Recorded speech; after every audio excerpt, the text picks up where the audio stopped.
नमस्कार दोस्तों, एक बार फिर से आपका स्वागत है सलमान भारत टीवी में। मैं किरण सैनी आज फिर आपके सामने लेकर आई हूँ एक नया विषय, एक नई चर्चा। तो आपको नहीं लगता कि मोदी देश की आर्थिक तबाही करके छोड़ेगा?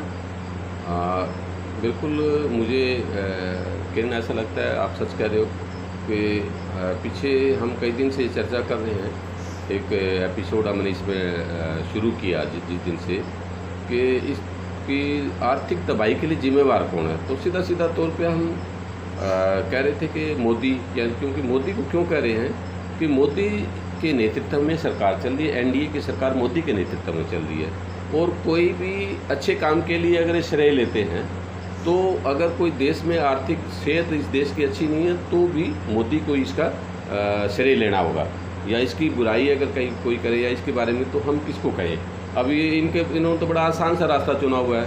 ये कह देते हैं कि ये तो इंदिरा गांधी, पंडित जवाहरलाल नेहरू से लेके और राजीव गांधी तक जिम्मेवार है, या 60 साल पहले जिन लोगों ने राज किया, 70 साल पहले जिन्होंने राज किया ना, वो जिम्मेवार है। लेकिन अगर हम इसका टोटल देखें कि हमने लास्ट संडे को चर्चा की कि 27 जुलाई को निर्मला सीतारमण ने ये कहा कि हम 23 कंपनियाँ बेचने जा रहे हैं, लेकिन आरटीआई से सूचना मिली तो 26 कंपनियाँ थी। उन 26 कंपनियों की वो कंपनियां है कि इसके बेचने के बाद अगर इनको 1 लाख रुपए की भी ज़रूरत पड़ी ना इस देश के अंदर, वो भी नहीं होगा। ये इनकी हालत होगी। हमें ये बताइए कि वो 26 कंपनियां कौन सी हैं और उनकी लागत क्या है, और हमारे 135 करोड़ भारतीयों पे इसका असर क्या होने वाला है? बिल्कुल आपने ये चर्चा को सही दिशा में दिया कि ये जो 26 कंपनियां वो है, अभी तो वो आरटीआई को सूचना मिली है, वो कंपनियों की मैं चर्चा कर रहा हूँ। ऐसी इन कंपनियों के अलावा भी बहुत कुछ बेचने जा रहा है। इन 26 कंपनियों में हम 2-3 कंपनियों का चर्चा कर पाएंगे, क्योंकि मुझे ये लगता है कि हमें ये चर्चा जो है 15-20 मिनट, आधा घंटे ज़्यादा नहीं कर पाएंगे, कि लोग इतने ज़्यादा इसको लोगों के पास इतना समय नहीं होता। तो ये लगभग 1 सप्ताह हमारा ये सीरीज चलेगी। इसमें सबसे पहले हमने जिक्र किया जो भारत पेट्रोलियम है, हिंदुस्तान पेट्रोलियम है, ये कंपनियां जो पेट्रो की कंपनियां हैं, जो हमारे पेट्रोलियम पैदा करती है, ये कंपनियां कोई 10 दिन में तैयार नहीं होगी। ये आज़ादी से पहले से 2 मल्टीनेशनल कंपनियां थी, अंतर्राष्ट्रीय कंपनियां थी, विदेशी कंपनियां थी, कुछ भारतीय कंपनियां थी। उन कंपनियों को मिला जुला के और 1976 में इन कंपनियों का राष्ट्रीयकरण किया गया और राष्ट्रीयकरण करके इन कंपनियों को बनाया गया। अब देखो, एक वो सरकार थी जिस सरकार ने प्राइवेट कंपनियों को राष्ट्रीयकरण करके निजीकरण से सार्वजनिकरण किया, और ये कंपनियां जो है इस देश के 135 करोड़ इसके मालिक है। मोदी और उसकी सरकार इसके मालिक नहीं है। मोदी और उसकी सरकार को इस देश की सेवा करने के लिए चुना गया, और चुना भी क्या गया। देखो कितनी हैरानी की बात है कि मोदी सरकार को टोटल 100, मान लो अगर टोटल 100 वोट है, 100 में से 29 वोट इनको मिले हैं। अगर 29 वोट इनको मिले हैं तो 71 वोट इनके खिलाफ है। तो इनको किसने ये ठेका दे दिया कि कुछ भी बेच दे देश का। अब अगर हम शुरू करते हैं भारत के जो हिंदुस्तान पेट्रोलियम है, अब हिंदुस्तान पेट्रोलियम को जान के आपको बड़ी हैरानी होगी कि जो हिंदुस्तान पेट्रोलियम है वो 1974 में, आज से 40 साल पहले 1976 में इस कंपनी को बनाया गया, और ये मुंबई महाराष्ट्र में इसका हेडक्वार्टर है। और इस कंपनी का जो काम क्या है, पेट्रोलियम है, नेचुरल गैस है, एलएनजी है, लुब्रिकेंट्स है, पेट्रोकेमिकल्स है, ये 4-5 ऐसे टाइप के प्रोडक्ट हैं जो देश के लोगों का अंतर्राष्ट्रीय लेवल पे भी इनके प्रोडक्ट वहाँ जाते हैं। एक बहुत बड़ा रेवेन्यू जनरेट करती है कंपनी। रेवेन्यू कितना, देखो आपको जान के किरण बड़ा हैरानी होगी, और लोगों को भी इसका जानकारी होनी चाहिए कि 2,98,618 करोड़ रुपये रेवेन्यू ईयरली जनरेट करता है। तो हमारे पास ये डाटा है, 2019 का डाटा मैं दे रहा हूँ कि 2,98,618 करोड़, 18 इतने लाख करोड़ है ना, ये करोड़ जो है, इतने करोड़ जो रेवेन्यू जनरेट किया लास्ट ईयर इसने 2019 में। ऑपरेटिंग इनकम क्या है इसकी? ऑपरेटिंग इनकम अगर हम माने, अगर इसको डॉलर में अगर हम देखिए, अमेरिकी डॉलर में, तो 42 बिलियन डॉलर अमेरिका की इसकी अमेरिकन डॉलर इसकी इनकम है। इसी तरीके ऑपरेटिंग इनकम अगर हम इसका देखें तो 60,039 करोड़ रुपया इसकी ऑपरेटिंग इनकम है, और इसका यूएस डॉलर के हिसाब से अगर इसको कन्वर्जन करें तो 8.4 बिलियन डॉलर जो है इसकी वो इनकम बैठती है। नेट इनकम क्या है, अगर हम इसको नेट निकालें, 23,090 करोड़ जो है इसकी नेट इनकम है सालाना, और अगर इसको US डॉलर में अगर देखें तो $3.2 बिलियन 2019 में ये इसका टोटल है। अगर इन टोटल एसेट्स का अगर हम इसका टोटल हमारे पास इसका टोटल का इसका एसेट्स क्या पुरानी 2019 का ये डाटा है, तो उसके हिसाब से क्या होगा 1,72,580 करोड़ इसकी जो है वो है टोटल एसेट्स इसके टोटल इसकी पाइपलाइन है उन सब का मिला के इतना है। और अगर इसको डॉलर के हिसाब से करें तो कितना होगा कि अमेरिकन US बिलियन जो डॉलर है 140 बिलियन डॉलर के यानी 2019 के अनुसार इतने इसके एसेट्स है। इसका नंबर ऑफ एम्प्लॉइज़ कितने हैं इसके 10,352 एम्प्लॉई 2018 के डाटा के अनुसार 10,352 कर्मचारी इसमें हैं चीफ से लेके PN तक। अब अगर ये कंपनी ये बेच देंगे निजीकरण हो जाएगा तो इन नेचुरली बात है लाला तो इनको रखेगा नहीं और वो तो कहेगा भी ठीक है तो VRS लो, VRS नहीं लेते तो 3 महीने की उनको सैलरी देंगे उनको घर भेज देंगे और आगे से जो बच्चे हमारे युवा है वो बेरोजगारी का और बड़ा कारण रहेगा। बिल्कुल जी। वो ये एक सबसे बड़ी जो नुकसान होने जा रहा है। और अब तक इस कंपनी का मार्केट में है क्या, इसके पास में चीज़ है क्या 25% मार्केट का शेयर इनके पास है। 25% पूरे मार्केट में पूरे इंडिया के मार्केट में 25% इसकी हिस्सेदारी है हिंदुस्तान पेट्रोलियम की। तो इतनी बड़ी कंपनी और सरकार को इतना पैसा हर साल देती है और इसके बावजूद बेचना चाहते हैं। या तो कोई कंपनी घाटे में चल रही हो बेचो कोई बात नहीं, जब ये कंपनी ऑलरेडी तुम्हारे पास मुनाफा दे रही है इतने कर्मचारियों को रोज़गार दे रही है और वो भी वो ये वहाँ का एक 4th क्लास कर्मचारी जो आज हमारे यहाँ हरियाणा में आउटसोर्सिंग में जो कोई कर्मचारी नौकरी करने के लिए तैयार है 17-18 हज़ार में इसका employee 4th class employee income tax पे ही है। इतनी बड़ी मतलब लोगों की सैलरी देती है कंपनी। तो इस कंपनी को बेचने पे तुलवे क्यों बेचना चाहते हैं ये अब आप देश के लोग इसको पढ़ेंगे सुनेंगे देखेंगे तो बताएंगे। और इसके ये कोई रातों रात ये कंपनियां नहीं बन गई, इसके लिए बहुत बड़ा इसके पीछे मेहनत लगी है। देश की माइंड बैंक इसके ऊपर लगा और बहुत सारे लोगों का इसमें योगदान है। अब इसी तरीके से HPSCL जो है कब 1974 में इसको बनाया गया उसके वो मैंने आपको बताया इसमें।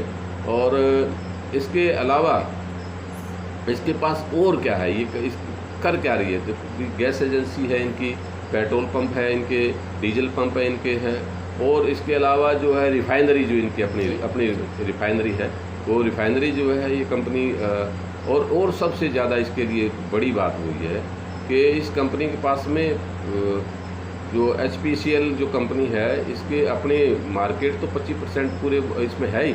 इसके अलावा इनकी पाइपलाइन जो है ना मुंबई रिफाइनरी में इसका जो प्रोडक्शन है इनकी 7.5 मिलियन मीट्रिक टन जो है ये कैपेसिटी है इसकी रिफाइन करने की। विशाखापत्तनम रिफाइनरी के 8.3 MMT मीट्रिक टन जो है रिफाइन करने का शोधन का इनका इतना कैपेसिटी इनकी है।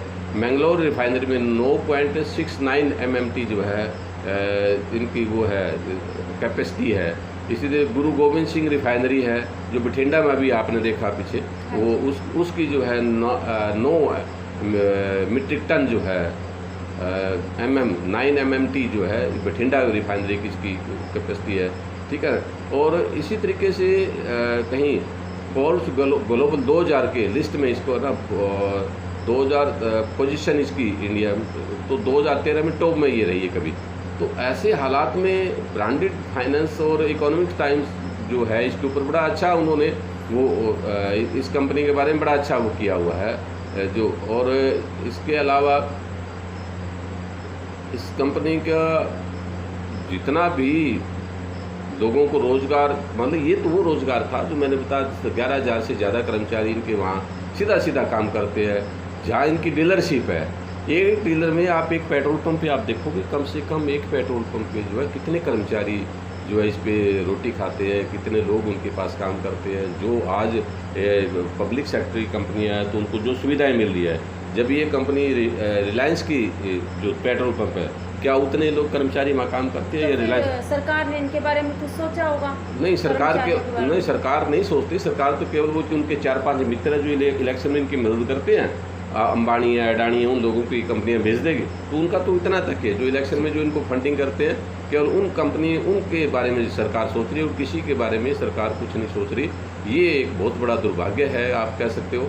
और ये अब इससे सारे बचाने के लिए सभी को, मतलब जो देशभक्त ताकते हैं, जो इस डेमोक्रेसी में विश्वास करते हैं, प्रजातंत्र में विश्वास करते हैं, उन सबको ये काम करना पड़ेगा। अब देखो, मैं एक और किरण में आपको बताता हूँ।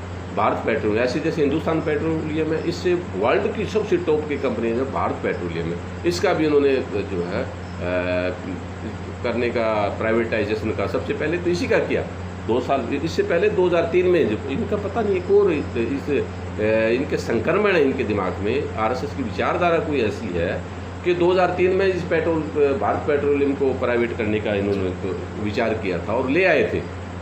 तो उस वक्त कुछ प्रशांत भूषण और उनके साथियों ने सुप्रीम कोर्ट में ये पिटीशन डाली कि पब्लिक इंटरेस्ट लिटिगेशन डाल के इसको प्राइवेटाइजेशन से रोका गया। तो ये 2003 से जो लोग आज इसको फंडिंग करते हैं बीजेपी को, वो उद्योगपति तब भी तैयार थे, वाजपेयी के टाइम में भी तैयार थे। ये कोई दूध के दुल्हे लोग नहीं हैं, तो तब भी ऐसा ही करना चाहते थे। अब इस कंपनी का अगर हम थोड़ा सा इसका पोर्टफोलियो हम देखें तो रेवेन्यू जनरेट कितना करती है भारत पेट्रोलियम, 2,86,501 करोड़ रुपया जो है इसका वो है रेवेन्यू जनरेट करती है ईयरली। ये 2020 के हमारे पास डाटा है। और ऑपरेटिंग इनकम इसकी क्या है, 2,250.90 करोड़ जो है ये इसके ऑपरेटिंग इनकम है। अगर इसको आप US डॉलर में अगर आप देखो तो इसका US डॉलर में 320 मिलियन डॉलर बनता है इसका ऑपरेटिंग सिस्टम में। नेट एसेट्स क्या है, नेट इनकम क्या है, नेट इनकम अगर आप देखते हो तो 3055.36 करोड़ इसकी नेट इनकम है ईयरली इसकी। इतनी बड़ा इनकम जो देती है सरकार को, रेवेन्यू अलग देती है, इनकम अलग देती है, इसके जो हमें टैक्स मिलेगा वो सारी चीज़ें सोच नहीं सकते आप। इसको फिर भी क्यों बेचना चाहते मेरे को समझ नहीं आया। टोटल एसेट्स इस कंपनी का ये मुझे नहीं लगता कि भी इससे ज़्यादा के होंगे, लेकिन ये तो इसका एसेट्स बड़ा कम कैलकुलेट कर रहे हैं। ये कहते हैं जी 1,50,863 करोड़ रुपया, 1,50,863 करोड़ जो है इसका एसेट्स है टोटल इन्होंने माना है। टोटल इक्विटी शेयर मार्केट में इनके वो कितने 36,532 करोड़ का जो है ना ये इनके टोटल शेयर है, इतने शेयर इनके। और ये कंपनी ओनर जो है गवर्नमेंट ऑफ इंडिया है, हिंदुस्तान पेट्रोलियम की गवर्नमेंट ऑफ इंडिया है। और इसका जो शेयर है गवर्नमेंट का भी टोटल पहले किसी टाइम में 100% गवर्नमेंट शेयर थे। तो क्या किया इन्होंने बीच में जो इनकी मुरारजी की सरकार आई, वाजपेयी की सरकार आई, ये कुछ शेयर बेचते रहे।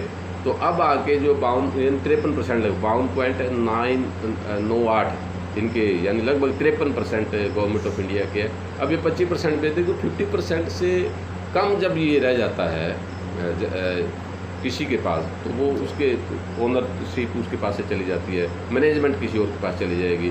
तो इसके देखो नंबर ऑफ एम्प्लॉइज़ क्या है, 12,127 नंबर ऑफ एम्प्लॉइज है। जो 2018 का हमारे पास डाटा है, उसमें कुछ रिटायर हो लिए होंगे, नहीं तो भर्ती तो की नहीं इन्होंने।